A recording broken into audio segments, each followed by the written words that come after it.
Have you ever wanted to be punched in the face by a feisty cute girl that might have some emotional trauma? Me too. Welcome to the Tsundere, and welcome to a new series on the channel called Let's Talk Tropes. In this series, I'll be talking about different tropes in anime, manga, visual novels, and other things, and we'll be discussing what they are, what makes a good one, and what makes a bad one. We'll talk about if I like them or not personally, and of course, in line with this channel, we'll be discussing how they work in a romantic context as well.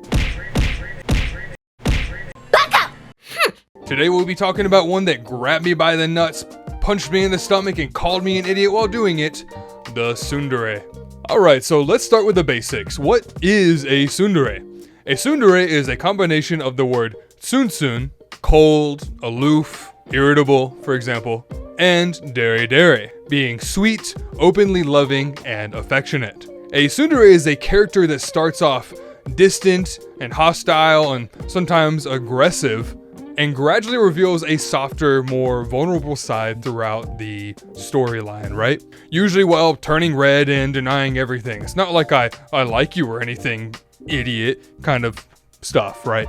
They'll insult you, hit you, throw something at your head, and then they'll leave a bento on your desk with a tiny note that says, "It's not like I made this for you or anything, idiot. It's not like I, like you or anything." It's the emotional equivalent of being slapped in the face and then immediately following that up with a forehead kiss. When I first watched Toradora, for example, I was like, what is this tiny menace's deal? But then halfway through, I found myself emotionally attached to her pain, her past, her awkward way of caring. She shows growth throughout the story. And that's when it clicked. And that's what makes a tsundere work. But let's be honest, some tsunderes don't work at all. And I mean that in the most disappointed anime fan way possible.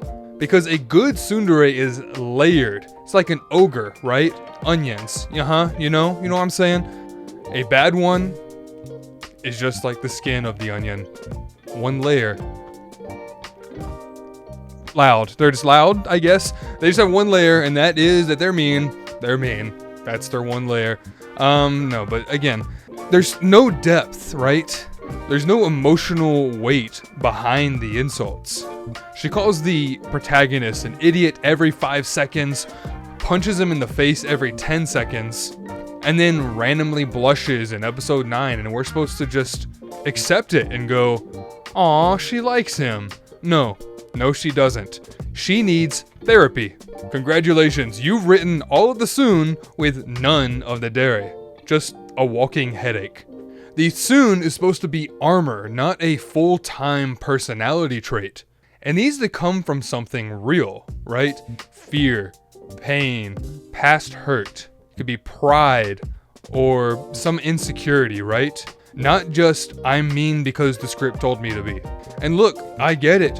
Writing a mean character is easy. Writing a character that's mean because she's scared to be soft is hard. That takes actual work. If there's no growth, no vulnerability, no reason behind the way she acts, the way that she does, then it's not a tsundere arc. It's just a bully with a cute character design. And I think that's where the hate for the trope comes from, honestly. It's not that all tsunderes are inherently bad, it's that bad writing gives us the worst version of them. Abusive, repetitive, and emotionally flat. A good tsundere makes you root for her. A bad one makes you wonder why the main character hasn't filed for a restraining order. Now, a good tsundere, she's guarded, but not heartless. She's tough, but not cruel.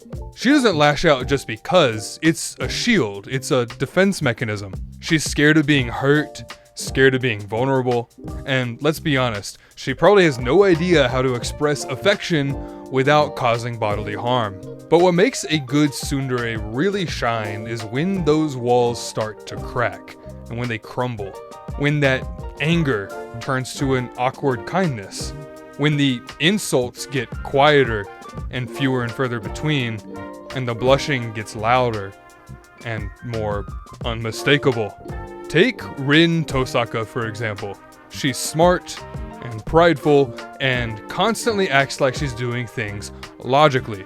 But when Shiro's in danger, she's always the first one to jump in. And when she finally admits she cares, it's not just some huge romantic gesture. It's quiet, vulnerable, and a little bit clumsy. And that's what makes it land. Or what about the main girl from Zero no Tsukaima? Was her name Louise Francois or something like that? The undisputed tsundere queen of that show. She's small and loud and violently defensive. But underneath that rage is a girl that feels like a failure. Someone who can't use magic like the others and feels like she's never enough. So she lashes out. But over time, you start to see the way she looks at Saito. The way she worries, the way she aches to be loved and taken seriously. And when she finally softens even for just a moment, it destroys you. And of course there's Kaguya Shinomiya, who turns emotional suppression into psychological warfare. She wants to be loved, but only if she can win at it. And watching her break down that pride piece by piece is one of the most rewarding arcs in anime. The key is that the affection, the dere part, is always there. Even when they're yelling, even when they're swinging at the protagonist. You just have to read between the insults. And when that dere side finally really breaks through, it doesn't just hit, it can wreck you. Alright, so why do I love Tsunderes? Why are they my personal favorite trope? Well, part of it's probably because I kind of understand them. Not the hitting part, necessarily. Maybe sometimes. But the fear, the hesitation, the idea that you want to be close to someone but you don't know how, that can hit a little close to home for some people. A good tsundere arc is really about trust. It's about watching someone who's used to pushing people away finally let someone in. Not because they magically changed overnight, but because that one person earned it. And when that finally happens, it's powerful, it's satisfying.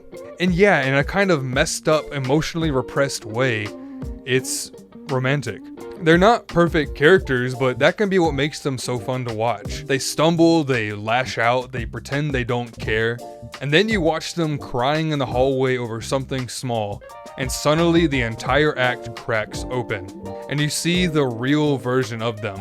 Someone who wants to be loved, but is scared of being hurt. And look, I'll be honest, I love even some bad tsunderes. Like, objectively, some of them are terrible. They're poorly written, they're mean for no reason, they're all soon no dere, and yet here I am, still watching, still enjoying. It's a sickness, honestly. But that's why I was extra careful earlier when talking about what makes a bad tsundere. Because even though it's my favorite trope, I still wanted to take a step back and say, okay, why doesn't this one work? What's missing from a bad tsundere character? And that process of stepping back and looking at what makes a bad tsundere character made me appreciate the good ones even more. So yeah, tsunderes are loud, can be messy, and can even be exhausting. But when they're written right, they're my favorite kind of emotional damage. And tsunderes don't just work as characters, they work as characters in romance as well. Because romance, when done right, it isn't just about cute moments, right? It's about tension and conflict, growth and payoff, right? Realistic stories about realistic people. A tsundere, a good one at least, doesn't just fall into love. She fights it. She even denies it. Not because she doesn't feel it, but because it scares her. Because being vulnerable means risking everything. So instead, she hides behind pride and sarcasm and maybe the occasional punch to the face. But that's honestly what makes it hit so hard. Because underneath the pushback, the affection is always there. You just have to look closer, wait a little bit longer, and pay attention. And when she finally lets it out and finally lets you in, it all just clicks. All those little moments, the awkward glances, the overreactions, the time she gets weirdly quiet when you get hurt, they all snap into place. You realize she was showing you that she cared all along, just in her own little broken way. Every sarcastic comment suddenly feels meaningful. Every argument becomes a breadcrumb trail to something deeper. And when she finally says, "I like you," it's not just a confession. It's relief. It's release. It's someone who's spent the entire story finally learning how to stop running. And that's why Tsunderes can make romance really feel earned. Because you didn't just watch two people fall for each other, you watched them struggle with it, grow through it, and really earn it. That's what makes it satisfying, and that's what makes it stick. And honestly, that's what makes it real. Because love doesn't always come easy. And with a tsundere, it certainly never does. But when it finally shows up, it's worth the wait. So yeah, tsunderes, punch first and fall in love later, right? Did I do a good heart? I don't know. There's 2 ways, 3 ways I guess to do it. But yeah, they're flawed, they're chaotic. They might need some anger management classes, to be honest with you. But when they're written right, they can be some of the best characters and some of the most satisfying romance arcs to experience. Let me know your favorite tsundere down in the comments, whether it's Kaguya or Rin or Taiga or somebody else. Let me know who it is down in the comments below. If you don't like tsunderes, let me know why. I understand they're not for everybody, but to me, they're the best trope out there. They're my favorite trope out there at the very least. And if you liked this first episode of Let's Talk Tropes, maybe drop me down a like down below. I really appreciate it if you do, helps the channel. And maybe subscribe if you're interested in it, because this is just episode 1 of many more of these episodes to come, right? Don't know who's going to be next. Could be the childhood friend, the Dairy, the Kudere, the Yandere, stabby girl, Who knows who it's going to be next. If you want to see a specific trope addressed next, let me know in the comments as well, because I'll try and do it first if it's requested, right? But thank you so much for watching this video. Sorry I suck at this. I just suck at this. Yeah.